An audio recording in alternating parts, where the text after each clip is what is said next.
توفیق سے آپ حضرات جمعہ ادا کر رہے ہیں اور میں جمعے کو پڑھا رہا ہوں۔ یہ سب اللہ کی توفیق اور اللہ کے فضل اور اللہ کے کرم سے، اللہ کی اجازت کے بغیر اس کائنات میں ایک پتا بھی نہیں ہلتا۔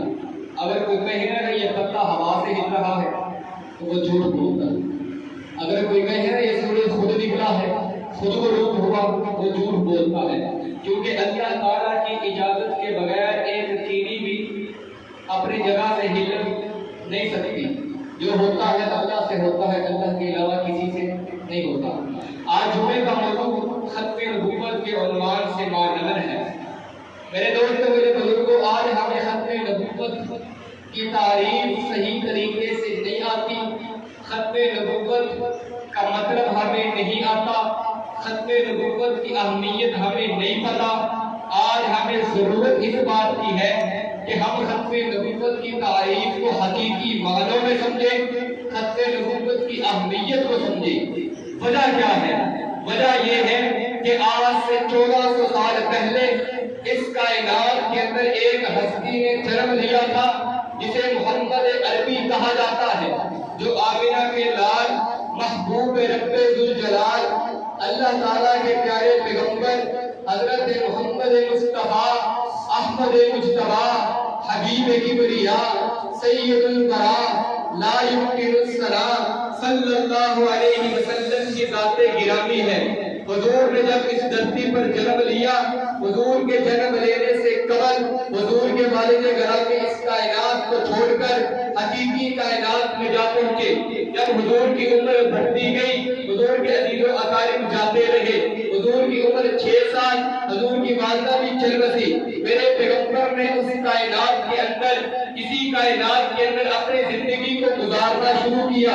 جب 40 سال میرے پیغمبر کی عمر کو ہوئے، حضور نے فاران کی چوٹی پر کھڑے ہو کر مکے کے لوگوں کو اکٹھا کر کے، اپنے رشتہ داروں کو اکٹھا کر کے، اپنے عزیز و اقارب کو اکٹھا کر کے، ساری کائنات کے لوگوں کو اکٹھا کر کے میرے پیغمبر نے اعلان کیا کہ اے مکہ کے لوگوں، تم یہ بتاؤ 40 سال میں نے اپنی زندگی کو تمہاری زندگی میں گزارا ہے، 40 سال میں نے اپنے آپ کو تمہارے اندر گزارا ہے، مجھے یہ بتاؤ کہ تم نے مجھے کیسا پایا ہے۔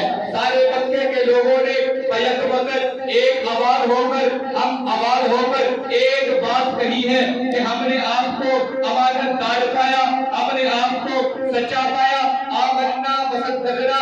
جب میرے پیغمبر نے یہ بات سنی، میرے پیغمبر نے کہا اب پھر تم کیا کام کرو، قولوا لا الہ الا اللہ تفلحون، پھر تم سارے مل کر رب کا کلمہ پڑھ لو، کامیاب ہو جاؤ گے۔ میرے پیغمبر نے 40 سال کے بعد اپنی ذات کو پیش کیا، پھر 40 سال کے بعد اپنی بات کو پیش کیا۔ جب میرے پیغمبر نے یہ کام کیا تو ہم اسی کام کو مد نظر رکھتے ہوئے دیکھتے ہیں کہ 1901 کے اندر ایک قادیانی، ایک ملعون کا بچہ، ایک خنزیر کا بچہ، ایک گدھے کا بچہ، وہ اعلان کرتا ہے کہ میں اللہ ہوں، پھر وہ اعلان کرتا ہے میں امام مہدی ہوں، پھر وہ اعلان کرتا ہے میں عیسیٰ ابن مریم ہوں، پھر وہ اعلان کرتا ہے میں خود مریم ہوں، پھر وہ آخر میں اعلان کرتا ہے کہ میں خود محمد رسول اللہ ہوں۔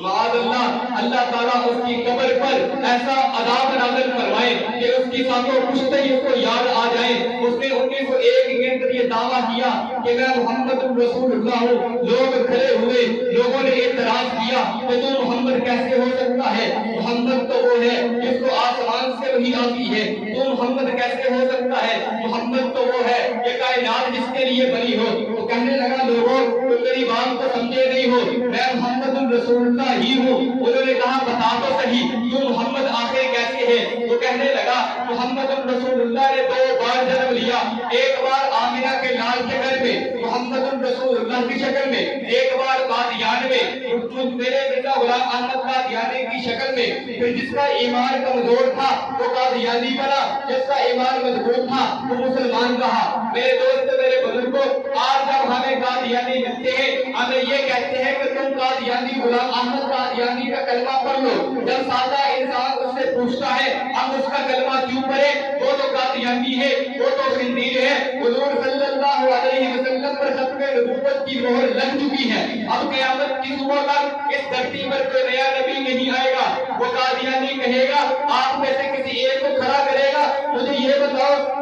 یہ کہہ رہے ہو کہ قیامت کی صبح تک کوئی نیا نبی نہیں آئے گا تو حضرت عیسیٰ علیہ السلام کیسے آئیں گے؟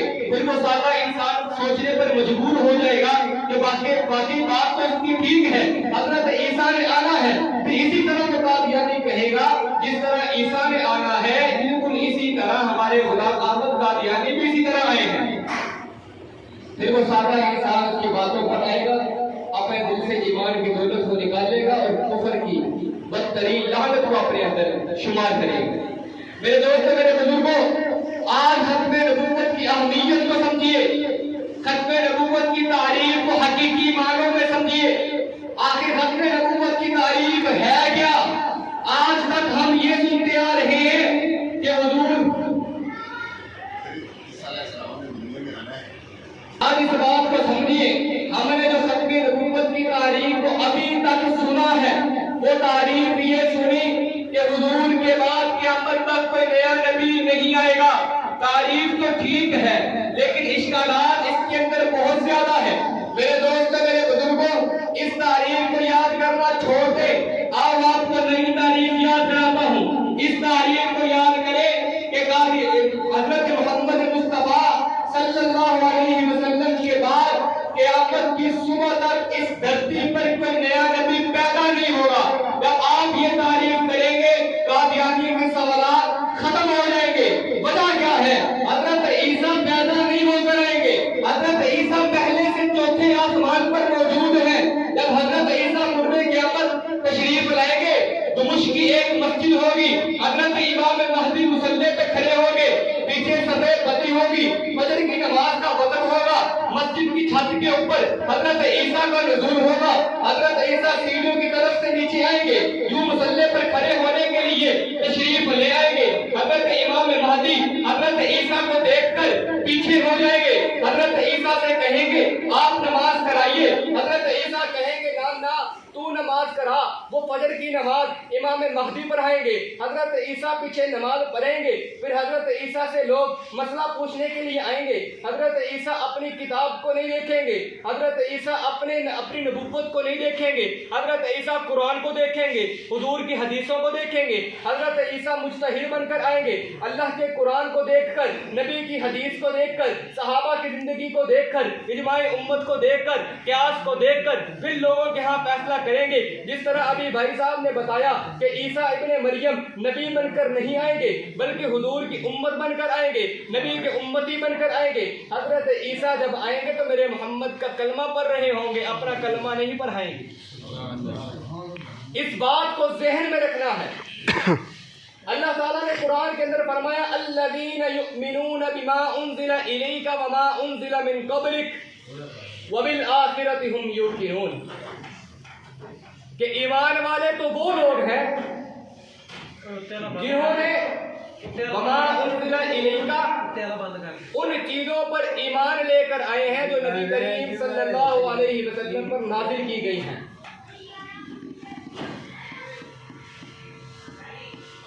وما انزل الیک، اللہ نے فرمایا کہ ایمان والے وہ ہیں کہ جو اس چیز پر ایمان لے کر آئے ہیں جو اللہ نے اپنے پیغمبر پر نازل کی ہے۔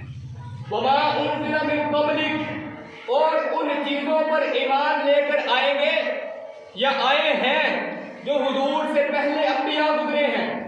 اگر میرے پیغمبر کے بعد کسی نبی نے آنا ہوتا تو اللہ اس آیت کو یوں ذکر فرماتے الذین یؤمنون بما انزل الیک وما انزل من قبلک وما انزل من بعدک، ایمان والے وہ ہیں جو پہلوں پر بھی ایمان لائیں گے، نبی کے بعد میں آنے والے نبی پر بھی ایمان لائیں گے۔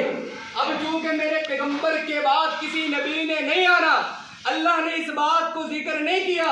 اگر کسی نبی نے آنا ہوتا، جس طرح عیسیٰ کو پتا تھا محمد نے آنا ہے، موسیٰ کو پتا تھا محمد نے آنا ہے، سارے نبیوں کو پتا تھا، حتیٰ کہ کائنات کے اندر سب سے پہلے پیغمبر حضرت آدم صفی اللہ گزرے ہیں، انہیں بھی پتا تھا کہ آج سے 1,24,000 پیغمبروں کے بعد ایک پیغمبر آئے گا جس کا نام محمد بھی ہوگا، احمد بھی ہوگا، والدہ کا نام آمینہ ہوگا، والد کا نام عبداللہ ہوگا، وہ پیغمبر آخری پیغمبر ہوگا۔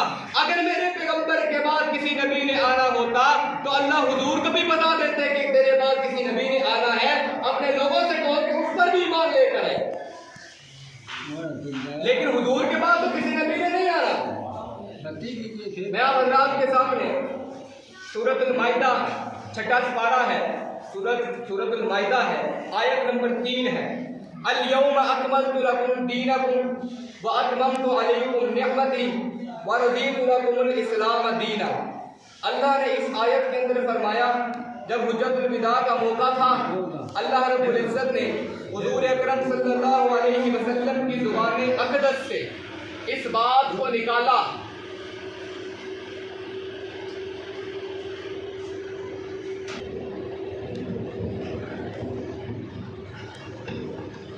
میرا پیغمبر آخری خطبہ ارشاد فرماتے ہیں، یوں ارشاد فرماتے ہیں الیوم اکملت لکم دینکم واتممت علیکم نعمتی ورضیت لکم الاسلام دینا۔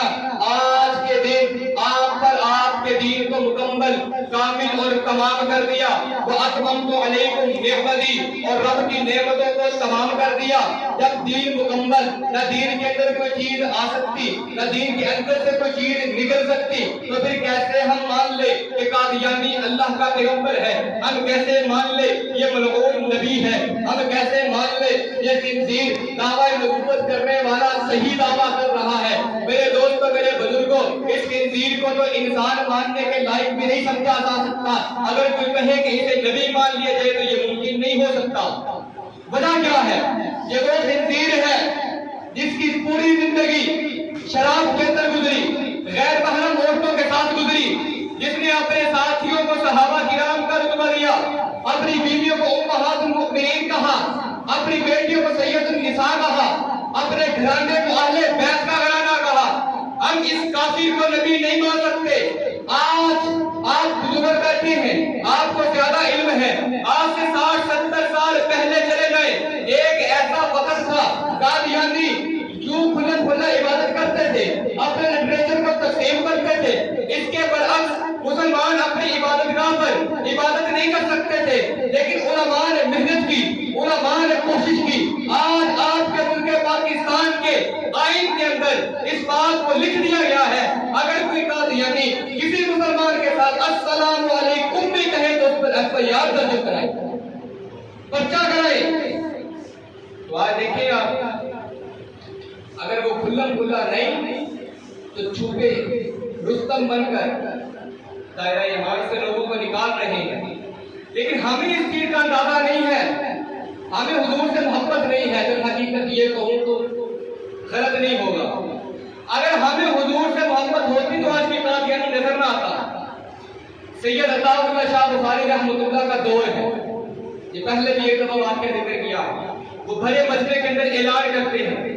ان کے دور کے اندر ایک راجپال گزرا، اسی وقت موجود تھا، اس نے کتاب لکھی رسیلہ رسول، حضور صلی اللہ علیہ وسلم کے بارے میں گستاخی کی۔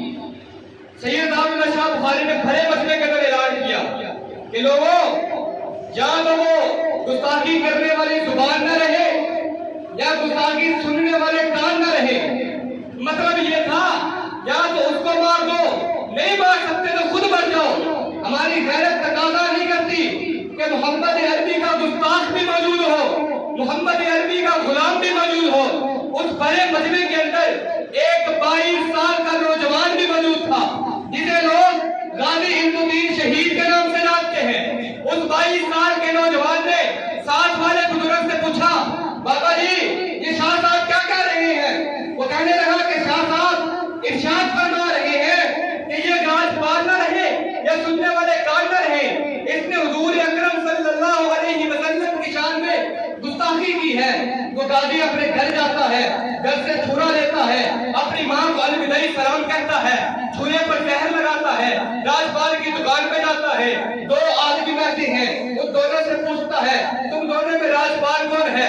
راجپال ہاتھ کھڑا کرتا ہے، میں راجپال ہوں۔ وہ کہتا ہے کہ یہ کتاب تو نے لکھی ہے، وہ کہتا ہے میں نے لکھی ہے۔ غازی اس کے سینے پہ کھنجر کو پھونکتا ہے، دو کھنجر مارتا ہے، اسے جہنم واصل کراتا ہے۔ غازی علم الدین شہید کو جیل ہو جاتی ہے، غازی کے دو وکیل آتے ہیں، ایک کا نام قائد اعظم محمد علی جناح ہے، ایک کا نام علامہ اقبال رحمۃ اللہ تعالی علیہ ہے۔ دونوں غازی کی جیل کوٹری میں آتے ہیں، غازی سے سوال کرتے ہیں۔ قائد اعظم غازی کو کہتا ہے، غازی تو ایک بار کہہ دے یہ کام میں نے ہوش میں نہیں کیا، ہم تیری ضمانت کرا دیں گے۔ غازی تو ایک بار کہہ دے یہ کام میں نے بے ہوشی کے اندر کیا ہے، مجھے پتہ نہیں لگا، میرے سے سہون غلطی ہو گئی ہے۔ غازی کے الفاظ سنیے، اگر ان الفاظ کو آج ہم حقیقی معنوں میں سمجھ لے، رب کعبہ کی قسم ہے ہم محمد عربی کے ساتھ وفا کرنا شروع کریں گے۔ غازی کہنے لگا، قائد اعظم صاحب آپ کہہ رہے ہیں کہ میں نے یہ ایک کام ہوش میں نہیں کیا، رب کعبہ کی قسم کھا کر کہتا ہوں میری 22 سال عمر ہے، میں نے اپنی 22 سال کی زندگی بے ہوشی کے اندر گزاری ہے، اس رب کی قسم کھا کر کہتا ہوں یہ ایک کام ہے جو میں نے ہوش کے اندر کیا۔ سبحان اللہ، سبحان یہ ایک کام ہے جو میں نے ہوش میں کیا ہے۔ وہ کہنے لگا، قائد اعظم صاحب آپ کو ایک بات بتاؤں؟ کہنے لگے بتاؤ۔ کہتا ہے رب کی قسم ہے ورنہ مجھے رات کو محمد عربی کی زیارت ہوتی۔ اور حضور کہتے ہیں غازی وہ کون سا وقت ہوگا تو ہمارے درمیان موجود ہوگا۔ حضور کے ساتھ میں ملاقات کو ترس رہا ہوں اور تو کہتا ہے یہ میں نے کام ہوش میں نہیں کیا۔ آج ہمیں اپنی زندگی پیاری ہے، اپنے گھر والے پیارے ہیں، بیوی بچے پیارے ہیں، لیکن محمد عربی کی وہ محبت پیاری نہیں ہے جو اس نے راتوں کو سجدوں کو جھکا کر کے ہمارے لیے رویا۔ آؤ آپ کو ایک اور بات بتا کے پھر اجازت چاہتا ہوں۔ اللہ تعالیٰ نے آدم کو کہا، آدم میں تیری ساری دعائیں قبول کرتا ہوں لیکن ایک دعا ایسی دیتا ہوں وہ دعا تو مانگے گا میں اس کو قبول کر کے ہی رہوں گا، اسے رد نہیں کروں گا۔ حضرت آدم نے دعا مانگی، اللہ نے قبول کی۔ اللہ نے حضرت نوح سے کہا، نوح میں تیری ساری دعائیں قبول کرتا ہوں، ایک دعا انعام کے طور پر دیتا ہوں، وہ دعا جو بھی ہوگی اگر تو کہے کہ آسمان میرے ہاتھ پہ آ جائے تیرے ہاتھ پہ آ جائے گا، یعنی کہ اللہ نے کہا وہ دعا ایسی دعا ہے تو مانگے گا میں اسے قبول کروں گا۔ اللہ نے یعقوب کو دی، یوسف کو دی، عیسیٰ کو دی، موسیٰ کو دی، داؤد کو دی، سلیمان کو دی۔